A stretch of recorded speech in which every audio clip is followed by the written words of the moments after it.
Welcome back to another interesting tutorial about Windows PC settings. And in today's video, I will show you how to find or how you can see some of hidden drivers on your device manager on Windows PC. Let me show you how. The very first thing you want to do is to come down below right here. Right click on your start.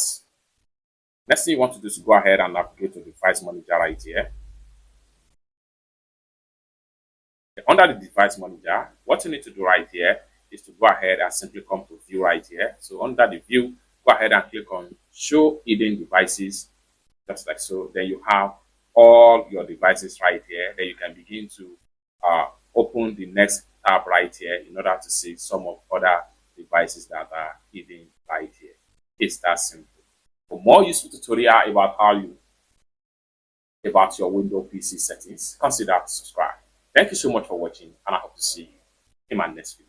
Bye.